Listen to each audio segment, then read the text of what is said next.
Hi everybody, welcome to another podcast ep. This is piece 4.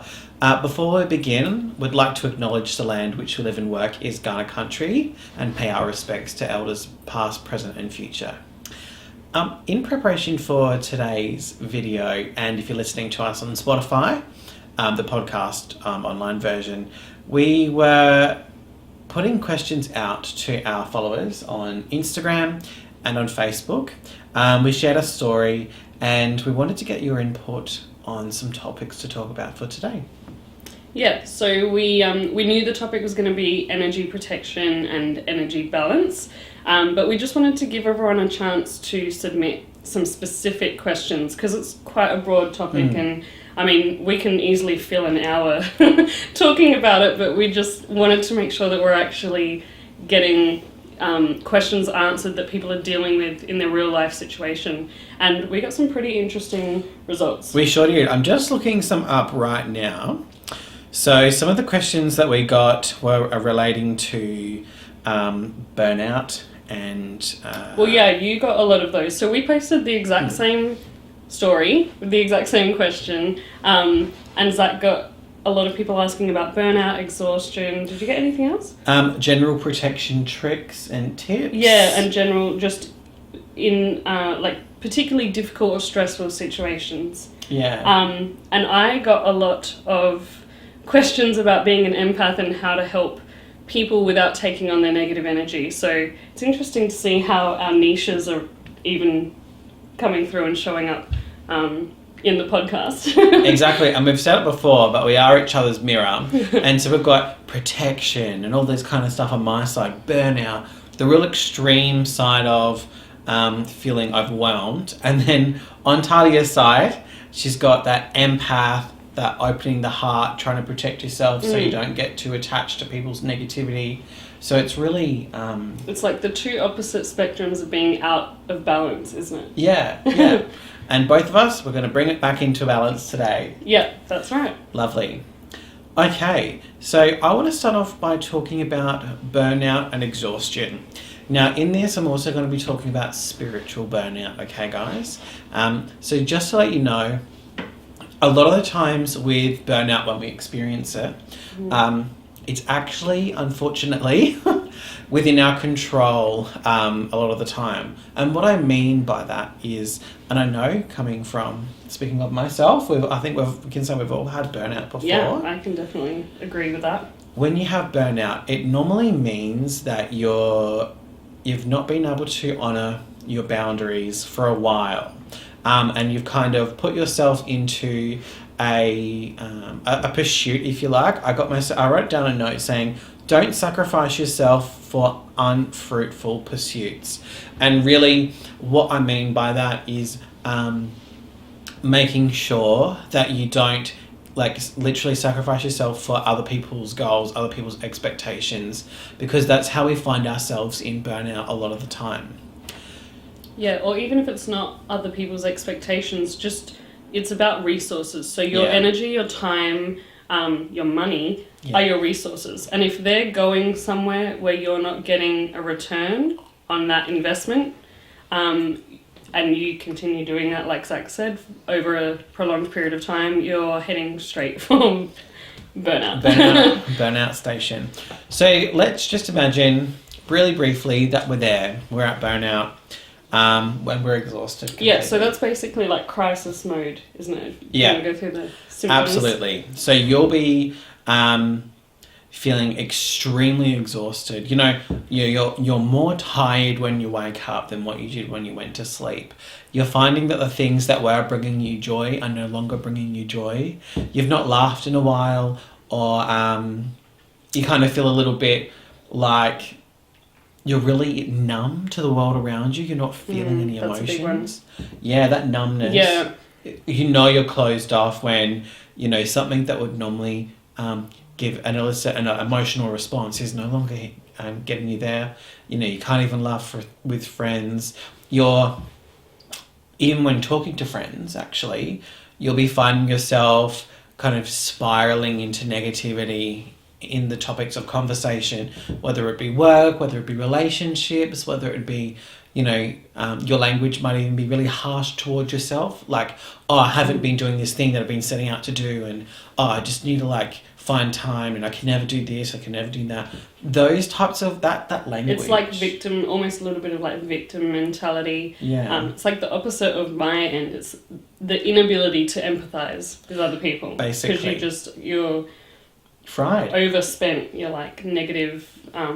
Yeah. Battery mode, negative energy. 100%. And basically, when we are feeling symptoms of burnout, it's our brain and it's our brain and soul's way of pretty much making us pause. We need to rest. That's the biggest thing we need to do, is to change up the environment that's caused the burnout. So a lot of the times that means rest, reflect, how am I here? How did I get here? If you're not sure on your boundaries, kind of having time to yourself to meditate and work on really what boundaries did you have or not have, or I know personally for me, a lot of the times I would want to please other people. I'd want people to be proud of me for my efforts that I've put into something. And so a lot of the times I may have gone the extra mile just to get a little bit of extra recognition. And then say 2 years down the track, I'm still operating at like 120%. And it's an expectation that I've kind of set for myself and other people that's unsustainable. So it's really about making sure that you're able to reflect and you're able to make sure that your boundaries are really important to you. Another thing that I would really recommend, is taking accountability. Like, a lot of the time when we're burnt out, it is because we didn't enforce our boundaries, or we weren't aware of our boundaries. So it's about, one, awareness. What do I want to stand for? What's important to me? And two, you will be challenged again. So it's about enforcing those boundaries, being really respectful, but also super clear to the people around you what your boundaries are, and do not waver from them. Also do an energy audit. Yeah, it takes a little bit of courage too, because you do have to kind of stand up to people and say, I know I've been doing this for 20 years, but, so that does scare a lot of people. Exactly. Because they're worried about the backlash. But the alternative is you get sick. So the accountability comes into play there, where no one's going to come and save you. You got to do this for yourself. Exactly. Another topic I would like to talk about as well is an energy audit. Take a look at your life and the people you surround yourself with. Are these people particularly positive people? Are they, in your corner and supporting you? Are they chipping at your self-esteem, maybe subconsciously, or you know what I mean? Yeah, or on social media. If you can be bothered going through your followers, but depending how much time you spend on social media, that can actually be a big one. Yeah, and a real simple thing that we can do within our control, especially on social media, right? Yeah. Is to unfollow the triggers. Yeah. The drain you or the agitate you or whatever. Unfollow them, unnecessary. Guys. Honestly, it's not worth it. Yeah. It's really important also to keep up gentle exercise. When you're burnt out and when you're super, super exhausted, the last thing you want to do is exercise, but gentle walking to ground yourself is really important. I recommend barefoot if you can on the sand at the beach, or even in nature, anywhere that you get your recharge. Yeah, in the backyard, think simple first, and then depending on your situation or your time, you can always go bigger, but you can do it in the bathtub. I don't know. Get realistic with it. Yeah. I think also when you're at that real crisis point of burnt out, you might be too severely overcome with your exhaustion that you can't physically bring yourself to embark on any of these strategies that we've just mentioned. So one thing that's really important is actually to see a professional if you're finding that you can't manage this alone. Now, by a professional, I mean mainstream help. So get a referral for a psychologist with your GP. That could be a strategy if that resonates with you. Another strategy could to see a spiritual practitioner. So, for instance, Reiki healing can really bring you in alignment. And so it can take your brain out of that chronic stress period that you're in, and bring your chakras open and align your body, align your energy system. If there's anything stuck in your aura, your practitioner will be able to help manage that and move that as well. And that's a great way to get back to what we call ground zero. Yeah. Where the control's back into your hands after you've seen a spiritual practitioner. I would just stress you're not relying on the practitioner to fix you. No. They are a temporary supplement to just get you, I guess, at least somewhere to bounce off from. Yeah. But the rest of the work comes from you. So it's not like, oh, it's fine, I get Reiki every 3 weeks and I never have to worry about burnout. That's not how it works. No.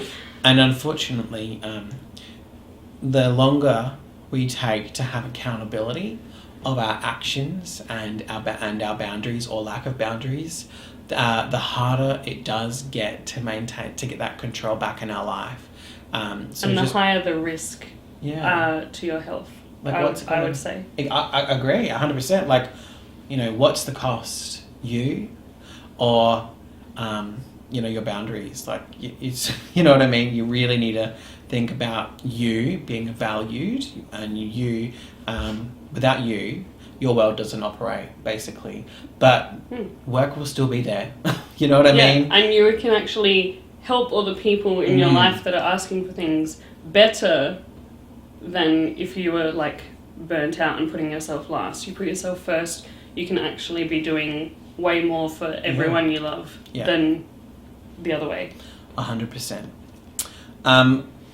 If you're able to take time off completely, and I mean a chunk of time, a month.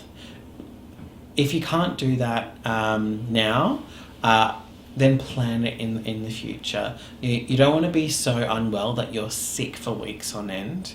You want to get it before you're at that crisis mode. Definitely. If you can, just go on a holiday. Celebrate something big. If it's your birthday, make a week of it. If it's an anniversary coming up, just have fun. Do something exciting. What's really important is if you're experiencing burnout, like we just mentioned, you're finding it more difficult to feel your emotion, right? So do something you wouldn't normally do. Go in a hot air balloon. Get some fear back, or, some excitement of exhilaration, that positive level of fear, if you know what I mean. Do the tree climb, or go snorkeling, go scuba diving, go canoeing, go fishing, whatever it is outside of your normal day-to-day routine. That's going to give you a dopamine hit because your brain is searching for that, and the stimulus that it's used to is not cutting it if you're in burnout. So it's about mixing it up completely. The last thing I will want to recommend for people experiencing burnout, once you get yourself established and you feel like you're a bit more okay, you're able to manage independently, do not go back to the same environment. So if it's your workplace, or if it's your relationships, or if it's your, your family, whatever it might be, you go back, but you go back with a different mindset. So for instance, you'll say to yourself, I value myself more than overworking myself, or I value my priorities just as much as my loved one's priorities, and I'll be able to come to a healthy compromise. You do not need to sacrifice yourself to make other people happy. It's all about compromising, and it's all about finding what works for everybody in the workplace and out of the workplace. So I really want to stress that you can't go back to the same environment when you get yourself up to speed, because Tahlia and I were talking about this before the podcast. What may take 2 years to feel that burnout after really pushing yourself. Once you get back up to speed, it might actually only take 6 months to get back and feeling that burnout again if you go back to the same environment and in the same patterns and the same kind of rhythm. So really be conscious of that. Change it up and change it sustainably for you. Yeah. So if you have to go back to that same environment, you're going back with boundaries. Yeah. Or don't go back. Basically. Yeah. That's sums it up, I think. Pretty much it. Like burnout and exhaustion, it's not fun. Like we've all been there. 100%. Yeah, I've definitely been there multiple times. I think the last thing I want to say is it also may be a spiritual sign, right? To hermit. You may be coming up to a period of transformation, and in order for the transformation to occur, you need to spend time alone. Perhaps you will need to spend more time by yourself, more time contemplating, more time kind of absorbing the surroundings around you, so that you're able to kind of take the next leap. So whether it's a spiritual growth session, whether it's you're turning 30, you've got huge milestones, whatever it might be, just make sure that if you're feeling like you need to kind of go a little bit more insular and more by yourself, just do it. Just honestly listen to your intuition.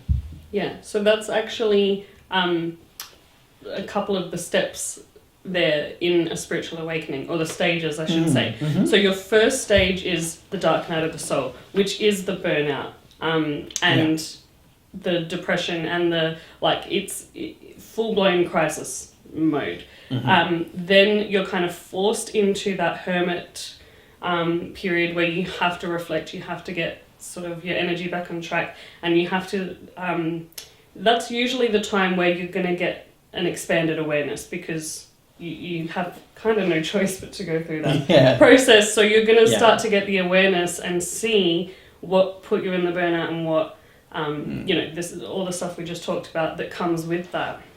And then you have the rebirth. So they're the 4 stages of a spiritual awakening. So it could be physical and spiritual burnout. It could be one or the other.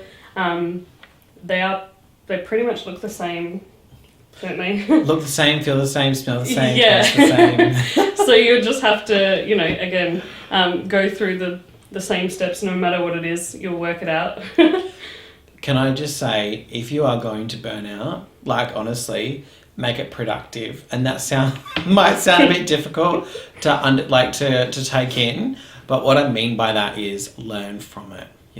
Take this as an opportunity to learn how to respect yourself. Because there's a quote that I like to live by, and it kind of goes like this, and it speaks about boundaries, and it goes like, you teach people how to treat you by what you stop, what you allow, and what you reinforce. And I think that's such a powerful quote. Words to live by, to be honest. So my questions were from the perspective of empaths. I'm also an empath, so that makes a lot of sense that those sorts of people are finding me through my business. So just for anyone who is maybe new to this or doesn't know the term or isn't an empath, it's basically when you have the ability to energetically feel the emotions that someone else is feeling.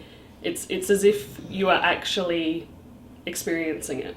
So if you're watching a movie and there's a traumatic scene, or you hear on the news that, I don't know, animal cruelty or some a huge kind of earthquake, for instance, ravaging someone's house there, and you get overwhelmed with a sense of emotion, and you feel like you're going to just burst out into tears. Yeah, you're pretty much picking up on the energy from that place. Yeah. So a lot of empaths won't be able to watch the news, won't watch certain documentaries, especially if it's about what's happening to for me, particularly about climate change and the earth. And I actually sometimes can't watch that stuff because it affects me too much. So it's just, we all have, I guess, they're not weird, but we all have our things where we have to kind of respect those boundaries as empaths, because I used to donate to a lot of animal welfare charities, and then I don't know if anyone's ever donated to someone. Once they have your contact details, you just get phone calls, you get emails, and they tell you about every animal that's getting abused around the globe. And I literally had to unsubscribe from everyone because I was like, I just cannot take on this knowledge, this content, that sometimes there's images. So, you know, I'd love to help in a way I can, but I can't follow the specific details. I honestly can't function. Yeah. So, and that's obviously there's boundaries, and we're still going to talk about ways that you're going to be able to help yourself do this and work out what your tolerance level is. But obviously if it's too much, that's when you're going to have to cut that stuff off. So that's being an empath. So if you are an empath, and you will know if you are, you'll also get a lot of people coming to you for advice, coming to you with their problems, coming to you with whatever, because they know that when they talk about it with you or when they hang out with you, they're able to feel a sense of release, even if it's not intentional. They just know, oh, when I hang out with blah blah, I just feel like all my problems go away and I go home great. So they keep seeking you. Like trauma dumping. Yeah, exactly. Yeah. It's kind of like trauma dumping. So it's not just verbally venting, it's actually like energetic trauma dumping as well.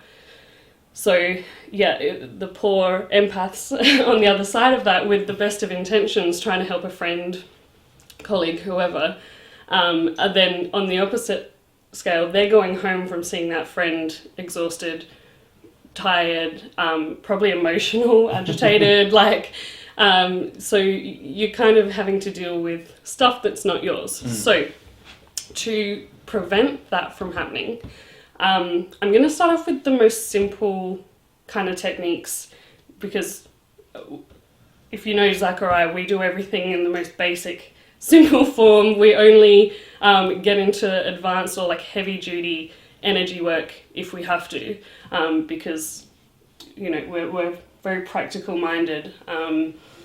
Everyone's time is important. So there's no need to, like in terms of spell work or, you know, some spiritual resources will give you like the most grand method of energy cleansing or boundary setting, and it doesn't need to be that as elaborate, does it really? Yeah, it doesn't. I mean, if you're into that kind of thing, then go for it. But if you just want the basic, simple, easy to implement method, it's actually just intention setting and visualization. So that's what I do, and I have not, since I've implemented that, I've actually not had any problems. So when you talk about intention setting and visualization, can you kind of explain a little bit more what you mean by, say, visualization, for instance? Yeah.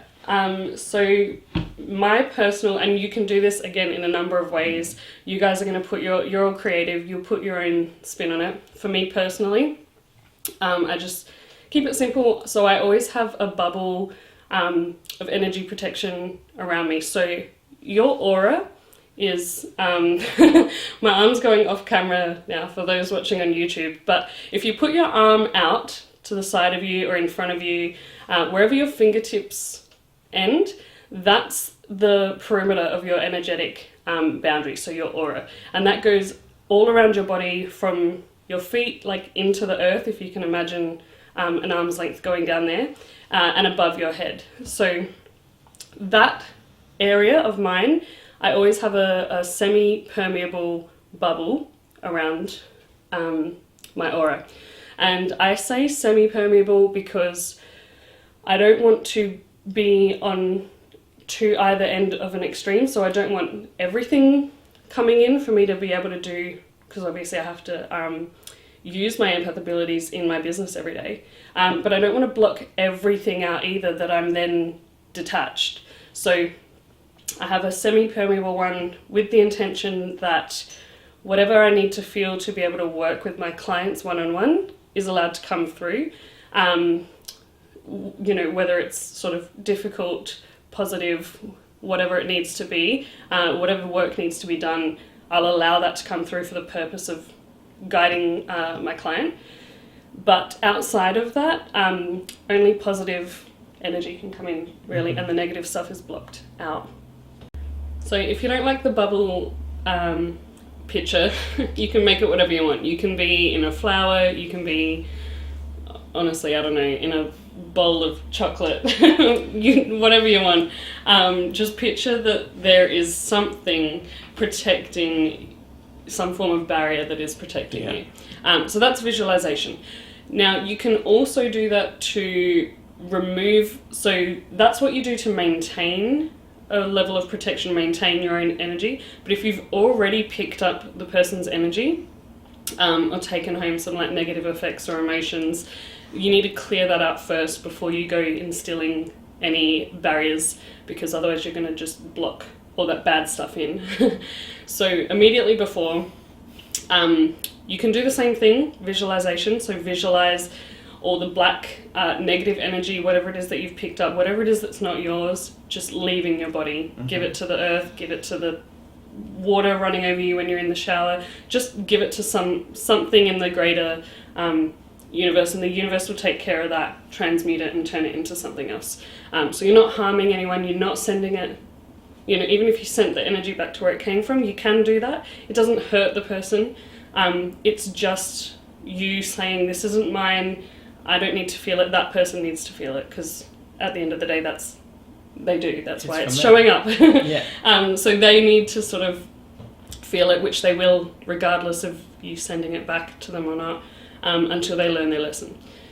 So do remove the negative stuff first, then go forward with your whatever chosen element of protection is.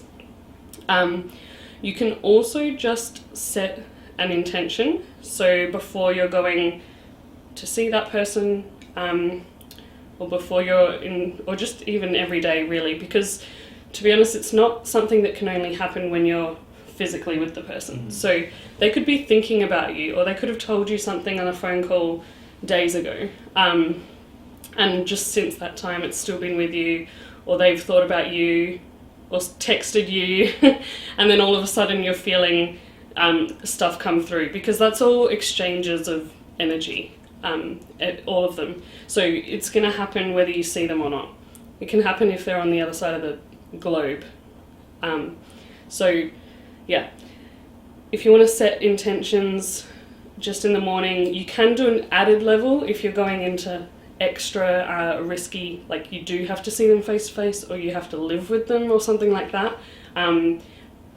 Do it like a second time, but you're basically just taking, it can be as small as 10 seconds to sit down and say to whoever you want to talk to just keep it simple. I'm just going to say the universe, I would like to, keep my energy protected for this encounter or for this day. Please keep anything that's not mine away. That's it. You got on it. Just as simple as, guys, it is really as simple as that. But Yeah. you have to believe it. Like, you can't just be like, oh, what do I have to do? Oh yeah, if I write this down, or set this intention, and then you go off willing, you're not going to see a result. You have to actually kind of ground yourself and mean it.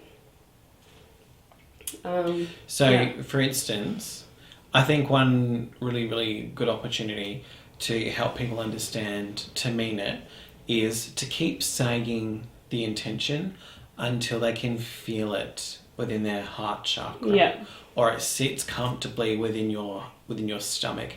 So until you feel protected, keep saying the intention. So you might need to say it 2 or 3 times before you get the validation. It's also quite, and there's quite a big element of trust and surrender to it as well. Absolutely. So that's where the sort of belief and the trust comes from. So you're trusting the universe to have your back because you've asked for help. And when we ask, the universe will always deliver. Yeah. It will. For Beautiful. sure. Okay, so again, another really simple one is all your wearables. So I have this black band always on my wrist. This one has a cross on it. It's an orthodox thing. I'm sure everyone knows what I'm talking about. You would have seen them. If not, it can be as simple as a black hair tie. Like, you don't have to go out and buy anything fancy if it's not in your budget. I also have just a black beaded bracelet that I usually wear. So ideally you want something that goes all the way around either your wrist or your finger, like a ring, because that is another thing that you can use as a visualization to symbolize having a protective barrier that goes like all the way around. You can also use particular crystals, so there's heaps for protection. Amethyst specifically is a really good one for spiritual protection, particularly if you are delving into psychic practices or working on those abilities. In general, anything black, any dark coloured crystals even, will have an element of protection to them. Yeah. Tiger's eye is a great one as well. Am I missing any? Yeah. I just want to call out the really obvious black ones. Yeah. So, black tourmaline. Yep. Black obsidian. Yep. Snowflake obsidian. Those three fantastic protection crystals. And also black and brown agate. So I actually have this massive brown agate pendant, and actually I haven't worn it in a while. I should grab it out. It was difficult for me to find brown agate. I don't know why. Yeah, no. It must just be something that's not quite in the regular suppliers that everyone gets their crystals from. But that particular one actually takes negative energy and transmutes it into something positive, like all on its own. So that was one that I really wanted to get my hands on. That's really similar to the snowflake obsidian. So the black also obsidian actually absorbs that negative energy. Yeah. And then the white of the snowflake obsidian, that black and white, does the same principle as well. Yeah. And did we say black onyx? No. So black onyx is another one. Yeah. Yeah, that's all that's coming to me right now. But yeah, you know the drill. You can Google this stuff. We're not going to take too much time of the episode on it. The other one is the evil eye symbol. So a lot of people get confused with this one because I think, why would you wear the evil eye like it's got bad energy? It doesn't. It's a protective eye that is always on the lookout for any sort of negative energy coming your way, and it will repel it.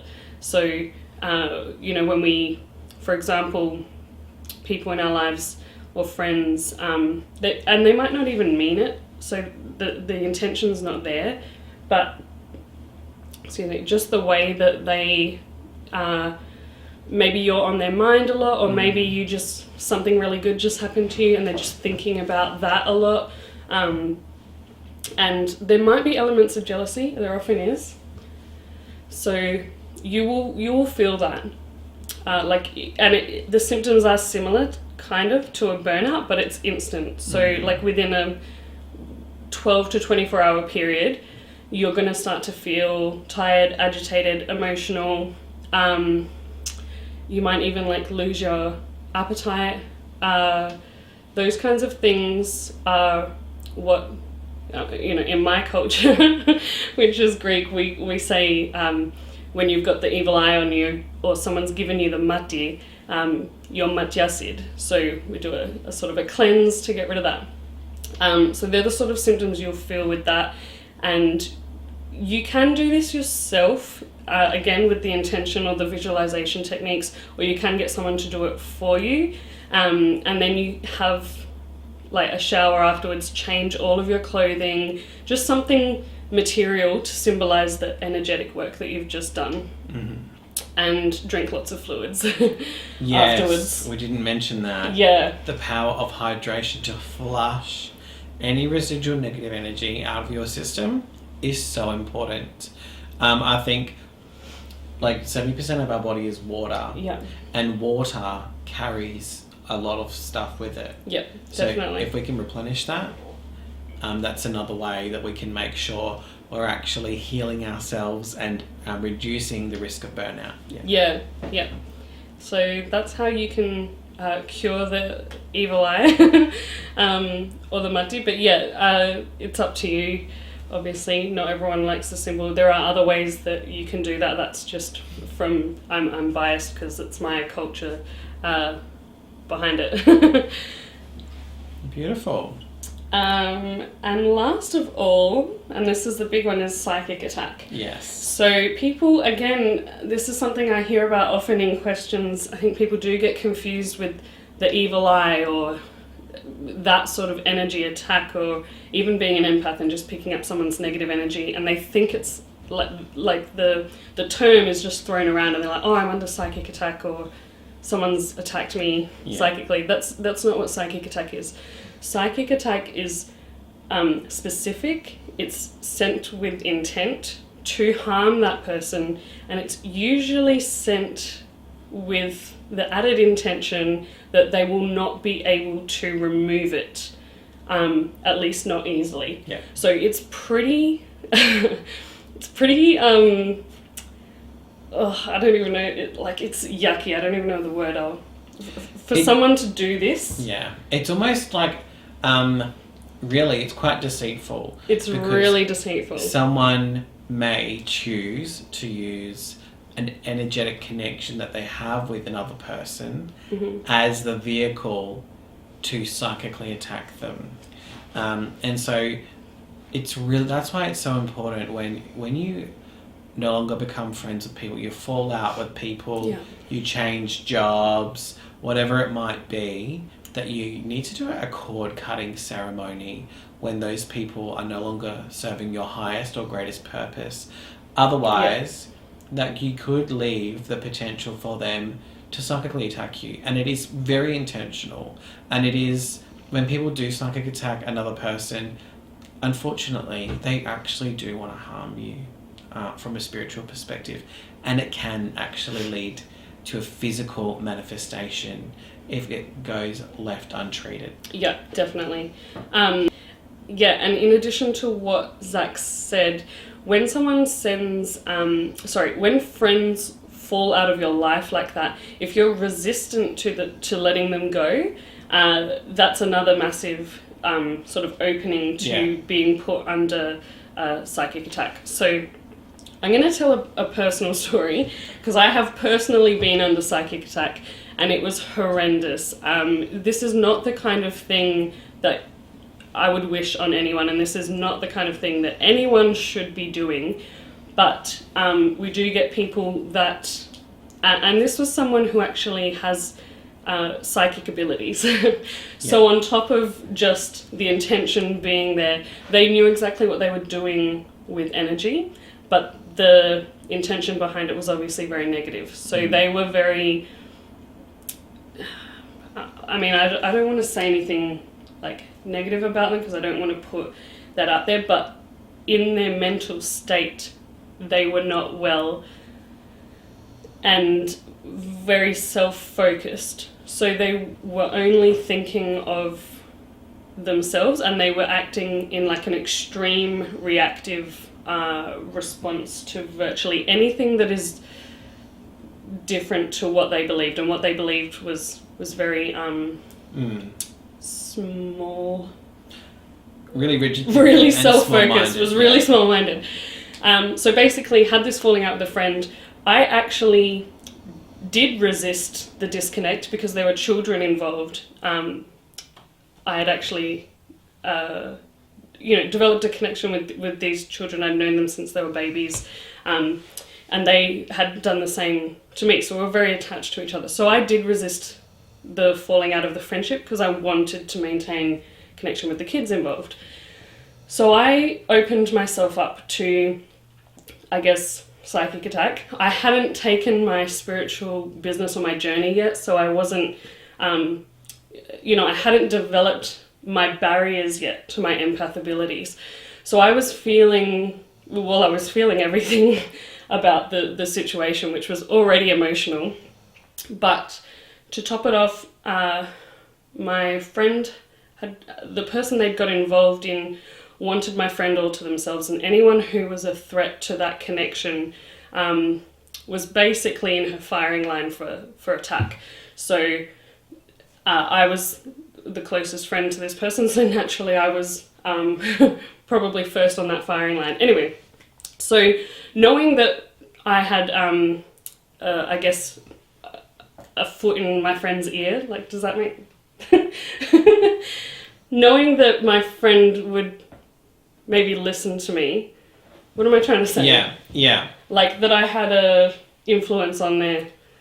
Because you were within the inner circle. Yeah, anyway. Yeah. So that was not going to fly. So, I didn't find this out until much later, but what I experienced, I'll tell you in like the order, because this is probably how it's going to show up to you guys. I hope this doesn't happen to anyone, but I have to tell this because it can actually be so dangerous, and it can actually physically become a permanent health problem for you if you don't know how to pick this stuff up. So it's super, super important, and unfortunately people out there will use energy work to do this to people, so we have to mention it. But I was experiencing chest pain, arrhythmias. I actually had trouble like breathing, so like I couldn't fully inflate my lungs. There was just this constant pressure on my chest, and the pain, like, I know it hurts emotionally when we have breakups or miss friends. This isn't what that was. It was actually physical pain completely in my chest, my heart. And this went on for 6 months. So clearly this is not an acute sort of like physical reaction that I was having. And I was working in the hospital at the time, so I know cardiac wise I'm healthy because I'm getting that stuff checked out. And I think I'd even gone to my doctor and got blood tests and got everything checked out. All completely normal. But the symptoms, like, I couldn't deny what I was feeling, and it was constant. It was all day, every day, all night, to the point where I wasn't able to like sleep. So that is what psychic attack feels like. And it's horrendous. So I pretty much got to my wit's end. I found this psychic just kind of intuitively. I think I literally just found her on Facebook, went to see her. She did some visualization techniques. So this is where I first came into contact with that idea, and I just have loved it ever since. So straight away she looks at me and she's like, you've got this big wooden block in front of your chest, which I had put there because I was hurting and I wanted to try and, in an attempt to protect myself from pain, I'd closed my heart off. So we did some techniques to visualize that being melted away, got rid of the wooden block, and then she could actually see what was affecting my heart. And she said to me there was a stake coming. It's not funny, but I'm laughing because like the level of harm that was intended to come with this, and the you know, like we hear of the saying being stabbed in the back, but I literally energetically was stabbed in the back with a stake. And she said it even had a hook around it, so it came through my back and then was hooked in my heart. So this was not something that I was going to be able to remove by myself. I didn't mention that, but I did try everything under the sun that I knew to energetically cleanse myself, and none of that worked. So we did the same thing again, visualize getting rid of this hook, and immediately I'm just like, emotions pouring out of me. The pain was gone. So when we took the wooden block away, the pressure came off of my chest, but the pain was still there. When we got rid of the hook, the pain left. And like for the first time in 6 months, I felt relief. And I'm really grateful that I sort of found my way to that path, because if I hadn't, I would have ended up with probably a chronic cardiac problem from that. Absolutely. So it's pretty scary. Yeah. And like, so psychic attack is real, and if you're a psychic medium or someone that's highly spiritual and you're watching this podcast and you're listening to this experience, I really just want to impress upon us as a spiritual community that we do not, use any kind of energetic work to bring harm to another person. And I know that kind of goes without saying, but I just want to put it out there as an intention that the work that we do is to heal others, and it's to also give people the tools to heal themselves.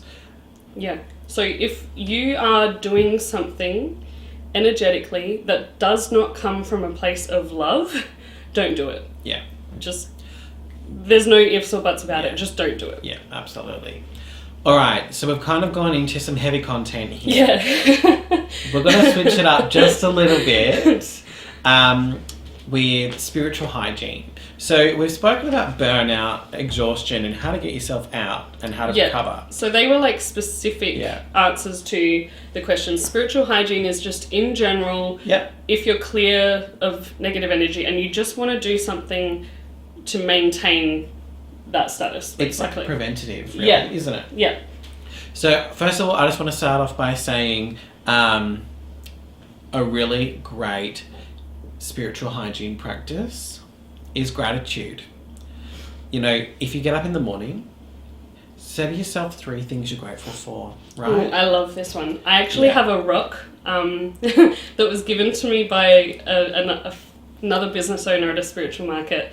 It's called a gratitude rock, and it sits on my kitchen windowsill. So every morning when I am making my coffee, I see my rock and I hold it and I say my 3 things I'm grateful for, and it is so powerful. Yeah, it is. It literally, if you have a bad sleep or you wake up feeling a bit groggy, you say those 3 things and it really just reframes your entire day. The other thing I think is really, really powerful, that just doesn't take long at all, and you can do it each day as well, is positive affirmations. I am one for these myself. Sitting down, doing your gratitudes, 3 gratitudes, that's great. Then you stand up, look in the mirror, and you tell yourself 3 things you love about yourself. So Zach actually did this before we came in here to record this episode in the mirror in my hallway. Yeah. So I love it, but we do take our own advice just in case 100%. You weren't sure. Tried and tested. It does work, and so they're like some really simple, easy things that I think can actually go a long way in keeping us guarded, protected, grounded, refreshed, replenished in our spiritual aura, so that when we go about our day, we've got the energy and it doesn't tend to just funnel away so quickly. What else do you reckon is great for spiritual hygiene? I mean, any of the things that we've already mentioned are also good. But I really, and again, we want to make it simple so that you can implement it into every day. So for me, every morning I'm going to make myself a coffee. So having my reminder to do my gratitude stuff there means I'm more likely to do it, because I'm a very forgetful person and I will miss that stuff. So you can set reminders as well. But having your daily shower or bath is another really easy one, because you're already going to be doing that every day. And for some people, especially if you live in a busy household, or you've got kids or you've got housemates, that time when you're in the shower and with a locked bathroom door is probably the only alone time you're going to get. Yeah. So that's where you want to be making the most of that time. So as the water's washing over you, you're visualizing anyone else's energy, anything negative, washing down the drain with that water, and you're recentering back to your, your own energy. Exactly. And then as you're drying yourself or putting your moisturizer on or whatever you do, you're picturing, visualizing that protecting you. I think another great one, and it's one that I do quite regularly, at least definitely minimum once a week if I can, is smudging. Yeah. White sage or Palo Santo, just smudge it. And really, when it comes to smudging, it's all about your intention. If you're Reiki attuned, put your Reiki into your smudging as well. Put the Reiki on the doors, put Reiki on everything around the house, and just smudge. And when you're smudging, do it in such a rhythmic way. Put some music on. Definitely do the music. That's a good one. So sound waves break up energy in the environment. Yeah. So that will also that's a good cleanser, energy cleanse. Yeah, 100%. Yeah, so, and just to also simplify that once more, if you don't, or maybe if you rent, or you're in a, like, accommodation or something like that and you don't want to smoke up the whole place, or maybe you don't have good ventilation or something like that, you can use essential oil sprays instead, and it's the same thing. Put music on, spray in all the rooms, get it everywhere. You can make it yourself. You can Dance. seriously make it really simple. Dance. Yeah. That will get the energy flowing as well. Something Yeah. really, really, that there doesn't smell, dance. Yeah. It's got no smoke or anything to it. So just dance, boogie around, have a great time, get the energy up, Yeah. in your house. Like, just get it up. Moon water is a good one too. So, Yeah. I mean, a lot of people sell them now, but I sometimes will just make my own, just put some, purified water, a bit of crystal chips in the bottom of the glass, make sure they're water safe crystals. So no metals, and there's a couple of others. You'll look that up before you do it. And then just put it out on the windowsill or outside on a full moon to be infused and spray that around. So good. A couple drops of essential oil wouldn't hurt either, Yeah, just for a really nice nice. smell. Yeah, exactly. All right, what else have we got?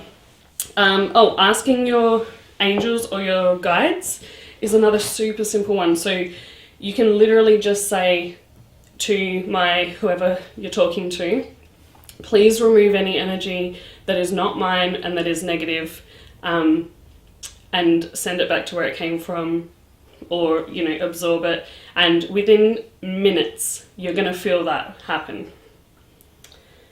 And I think the last thing that would be really, really beneficial is just simple body movement. We did mention it before in burnout, Yeah. but it applies for spiritual hygiene.